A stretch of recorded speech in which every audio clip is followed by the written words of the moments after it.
And going live. And so here we are going live, and we're just doing our little check here. I know there's a bit of a delay. Still can't figure out how this Google Hangout toolbox is supposed to work. We're supposed to be able to see our information. So just a couple of seconds here. And yep. And oh, there we go. And we're headed. Okay. So hey, everybody. Welcome to another edition of the Jeff and Liz Tan. Actually, we're going to start calling this Random Tan Experience. So another week of the Random Tan Experience. It's been a great week this week. We had a lot of great feedback on our last show. So special thanks to everybody who watched and commented on our last episode. Yeah, it's been an interesting week. We've had a couple of sick kids and runny noses and fevers and as it goes, when kids won't share anything else, they will always share their germs. That's right. So that's pretty much par for the course. So anyway, we get a lot of we use a lot of paper towel and Kleenex and tissue paper and so figuring all that stuff out. It was interesting this week because they weren't feverish but they weren't feeling well, and they were just really overall miserable, so it was miserable, cranky. 1 or 2 fevers that spiked, and yeah. And we didn't put the kids to bed very long ago, so they're still running around upstairs. So you're probably going to hear some shenanigans or something as the night goes, but yeah, that's okay. Anyway, so tonight that's real. It's real. And so tonight we wanted to talk about some of our parenting ups and downs, some of the things, the techniques that we use to keep things together.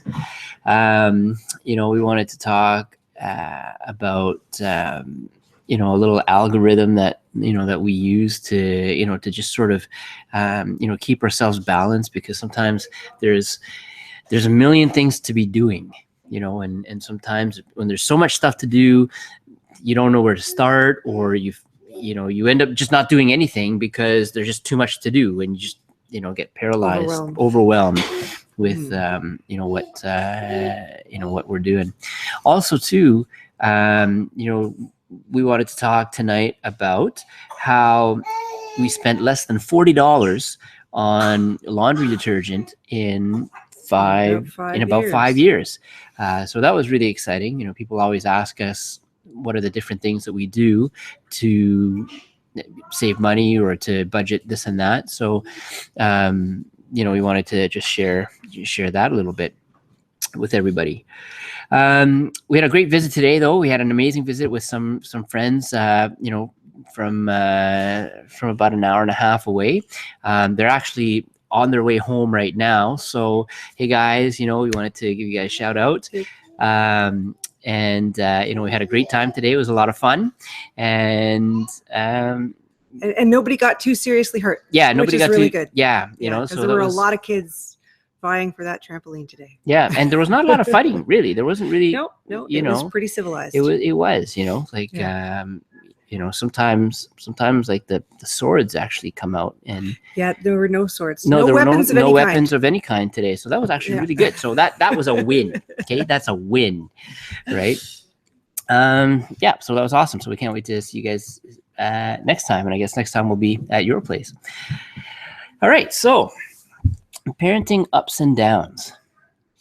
A lot of people ask us how we do it, and a lot of people are just kind of in amazement at the fact that we have so many, and they don't know that they could ever do that. And I always tell them that they're not giving themselves enough credit. We didn't start out as patient as we are now. I prayed to God once for patience. I should have known better, because God only plants seeds and then gives you the opportunity to grow. So the thing we learned with our first is that your first turns your whole world upside down. The thing we learned with our second is that everything we learned with our first didn't apply to this completely new person that we had just been blessed with. And then with our third, we learned that it's not a democracy. And once we hit number 4, that's when we kind of felt like we hit our stride. And as Jeff likes to say, yeah, 4 is our magic number. 4 is our magic number. 4 is I like to, you know, that's because when we. one of my one of my you know, former teachers and mentor once said, you know, once you get to 3 kids, it doesn't matter, because instead of playing man to man, you're playing zone defense, which is a completely different, you know, completely different game strategy. So, you know, I kind of took that to heart, you know, all those years ago. And I love to tell this story. So I'm going to tell the story. So when we came to 4, you know, we were much better parents before we had kids. Okay. So I think it's true for everybody. Okay. So we were much better parents before we had kids. And then once we had kids, you know, we learned that we weren't really so smart. And I remember saying to everybody, oh, when we have kids, our kids are going to watch half an hour of television a week, you know, and I'd be, you know, all sorts of strict on that. And yeah, that not so much anymore. But the rule got to be that the kids, in order to watch Saturday morning cartoons, or whatever they wanted to watch on Saturday morning, they had to wake us up.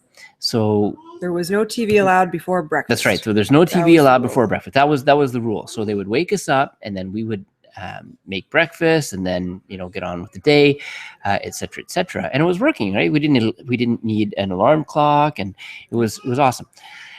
And one day we wake up, and it's 10:30.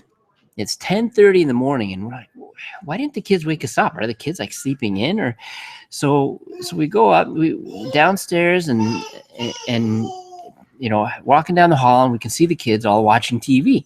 And so we're seeing the kids watch TV, and we're about to be parents. We're about to, yeah. You know, we're about lay to on the parental the parental discipline. It's like, you know, what's going on here? And we walk by the kitchen table, and our oldest, who was 8? He was 8 years old. He was 8 years old at the time. He'd been watching Liz make scrambled eggs and in the microwave. Didn't need the stove. Right. And toast. And so he made, for the older 3 siblings, scrambled eggs and toast. And for the youngest at the time, baby number 4, for the youngest at the time, they put her. She was about a year. Yep. They put her into her high chair, and bowl of Cheerios. Yep, bowl of Cheerios, and she was happy, just stuffing them, like, you know, in her ears. Cup of milk and yeah, you know, stuffing them. Some of it was going into her mouth, you know, some of it in her hair and her ears. Anyway, so they looked at us and they said, "What?" You know, they had breakfast, and, you know, what could we say?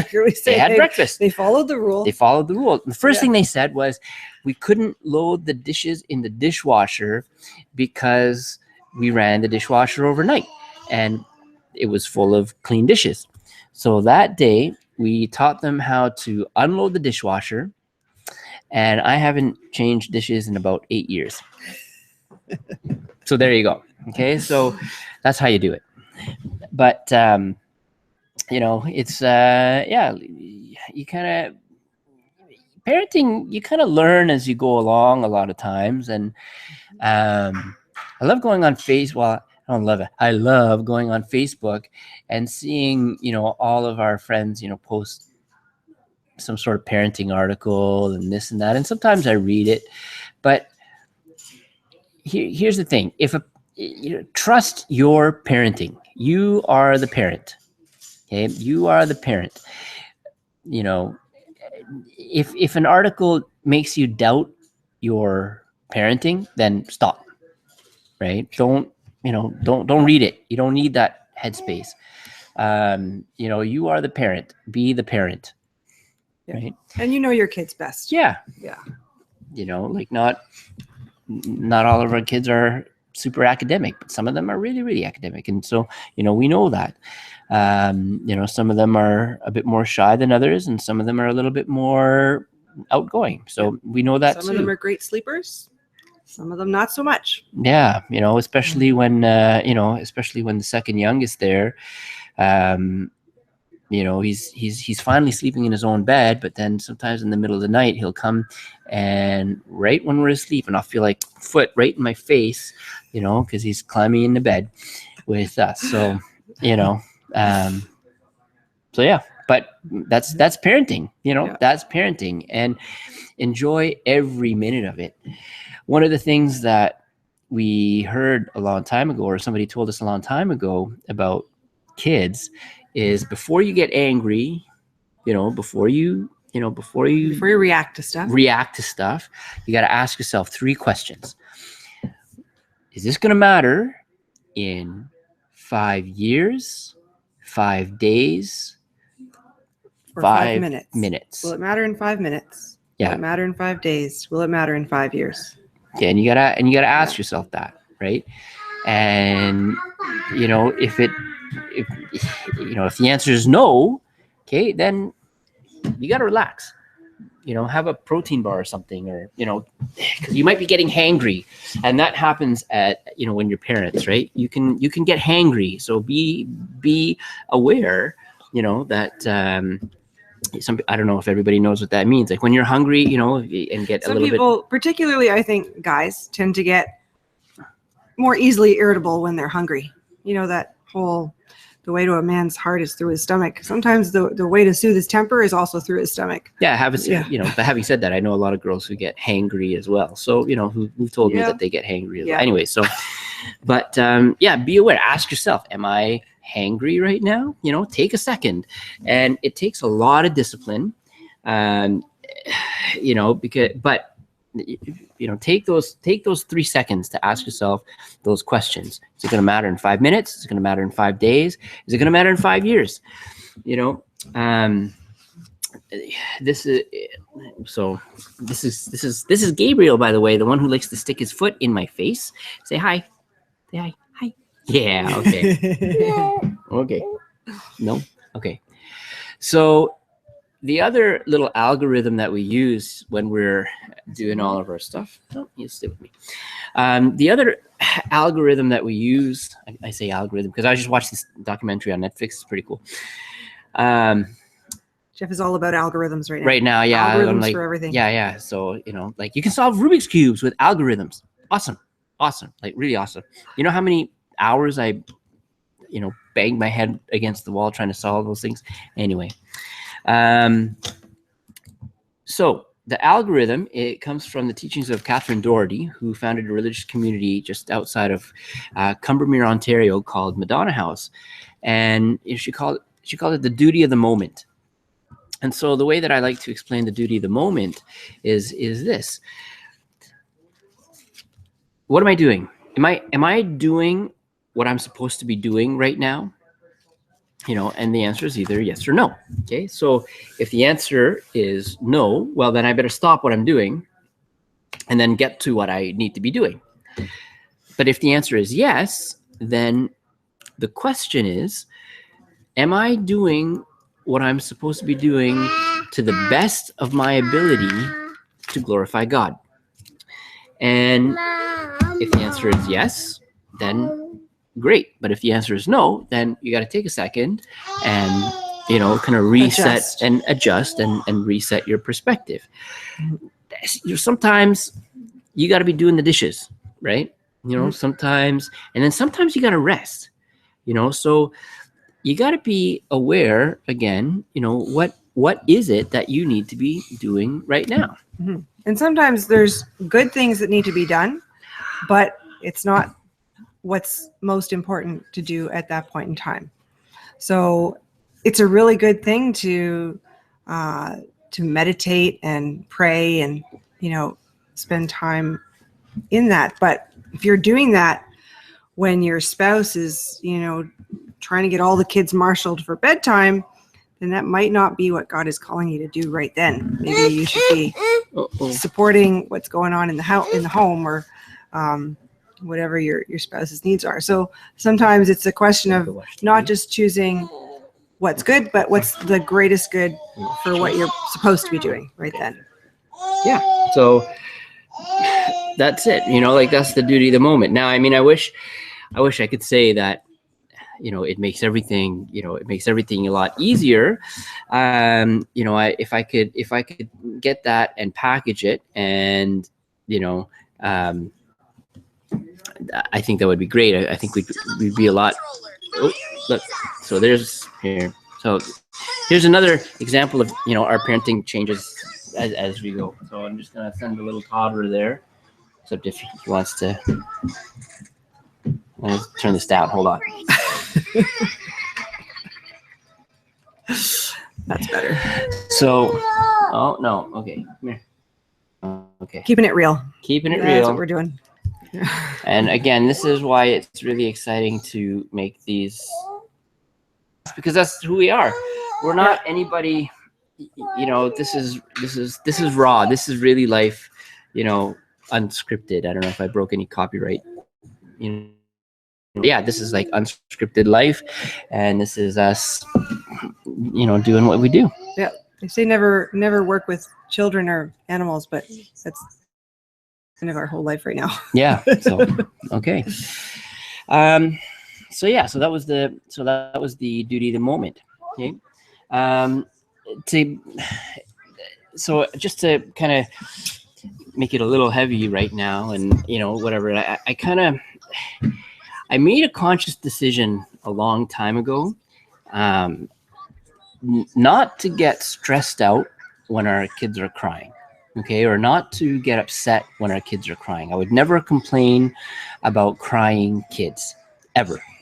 And one of the reasons why I made that decision was because, just seeing footage, of people in areas of conflict, and also too, we've had friends that have, that have lost their kids, and I keep thinking about them, and I keep thinking to myself, how much would they give to hear their kids crying for, like another 5 minutes? I mean, I know that's kind of a little bit heavy, but this is it, right? How much would they give, to hear their kids cry one more time? And here I am in a position where I, can hear my kids cry. So, I really, I thank God, really, like I give thanks when I hear my kids crying.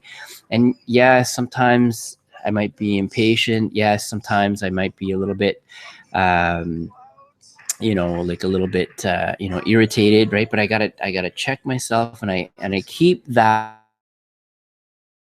in of my mind. How much would somebody love to, hear their child cry for, a little bit more time? And that brings me to another philosophy that I have. There are people right now in the world who would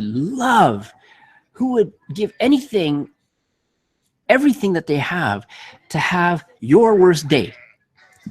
There are people right now, who would absolutely love to have your worst day. And sometimes we can lose sight of that too, right? Sometimes we can lose sight of that too. So, that's a little bit of philosophy that, that's some of the philosophies that, that we kind of have running in the background. Just to help keep things in perspective and help us not lose our cool. Yeah, because, really and truly, yeah, discipline is important, but, kids are kids, and this is your time with your kids, and right, you need to, you need to be grateful for that time. So another, another thing that we practice, practicing gratitude, right? Being grateful. And I know a lot of these things are cliche. They could be a little bit cliche, or you hear everybody saying them, but when people ask us, how do we do it? This is how we do it. Yeah. Practice gratitude. And for a while, we did it really formally. We did it in journals, and every day we took the time to write a page of everything that we were thankful for that day, even if it was something small, like just the way somebody smiled at us, or the way somebody encouraged us, or something that had turned out not as bad as we had thought it might. Something, lots of, and it's amazing once we started focusing on that attitude of gratitude, how much more you find to be thankful for when you start focusing on what there is to be grateful for instead of focusing on the negative. It perpetuates itself. You start to look for the silver lining and stuff, and giving people the benefit of the doubt. Like, one of the things that I do when I'm dealing with people in public, whether it's a cashier or a bank teller, or anyone in a public interaction, a lot of times people aren't having a great day, and so I always smile, try to say something kind. But when things go wrong, or when things don't go the way I would like them to go, I always take a moment to think, maybe this person is having a way worse day than I am. Maybe this person has someone in their family who's dying. Maybe this person, maybe their car got stolen. Maybe they had an accident on the way to work.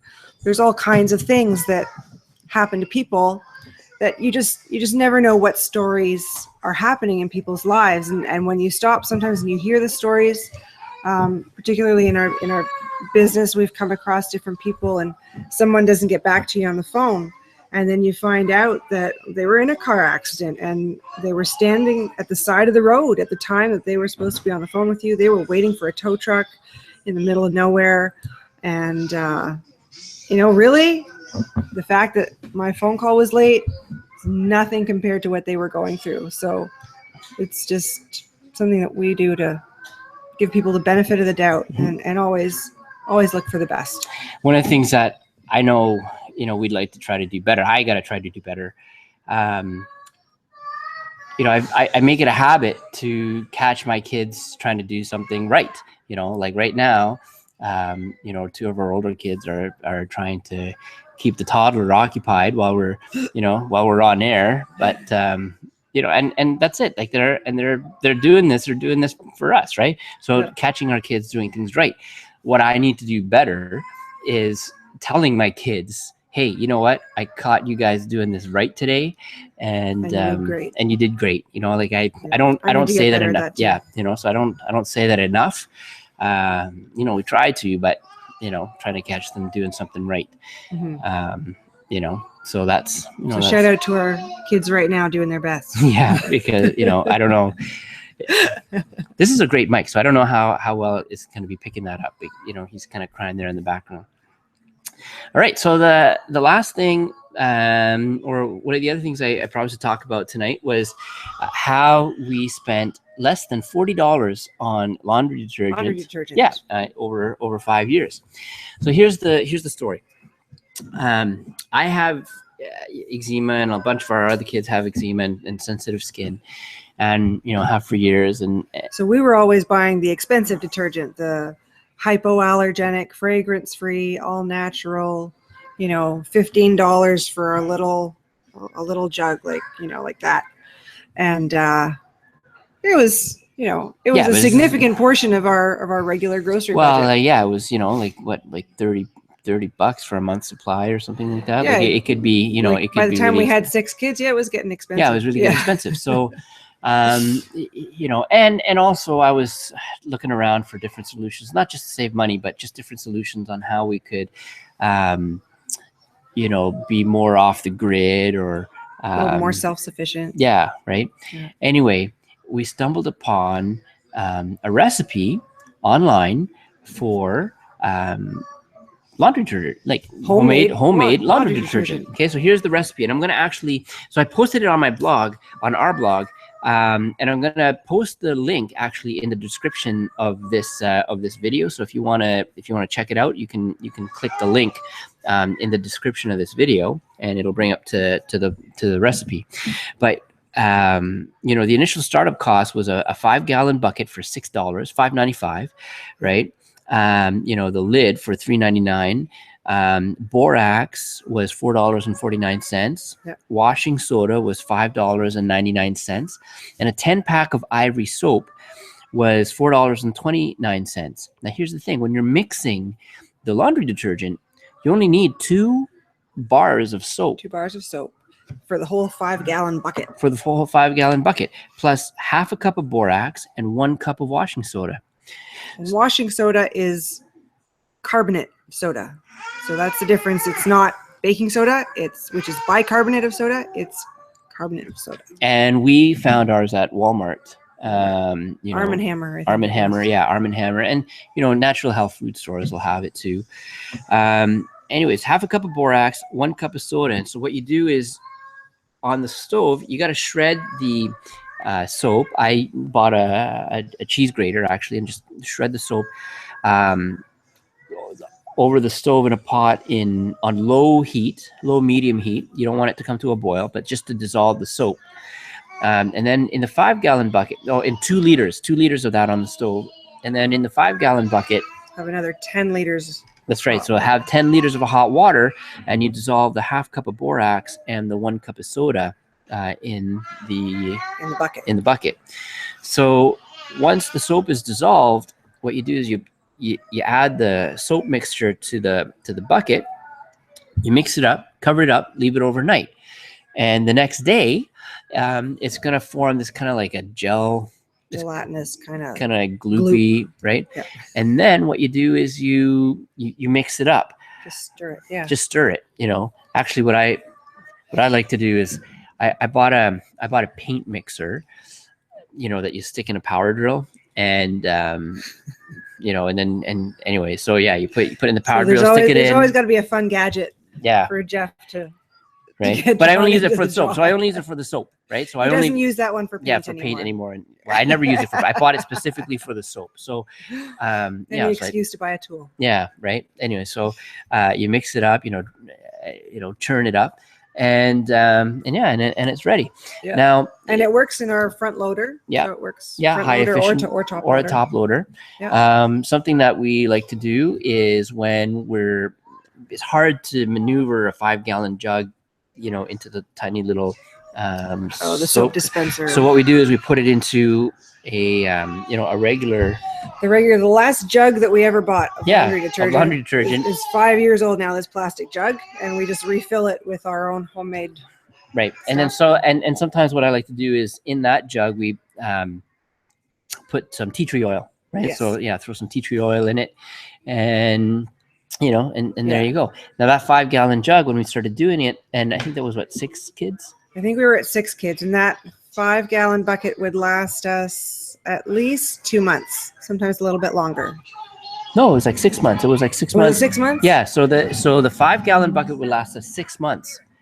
Okay. Yeah. Yeah. With 6 kids. Now it's that 5-gallon bucket's around like 3 months now. It's 3 months now, but that's with you know, like 9 kids.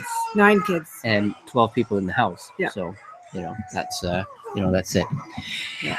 All right. So anyway, we are coming up to the top of the hour. So it's coming to the end of the show. So thanks again, everybody who's watching right now online. Yeah. Don't forget to send us any comments or questions.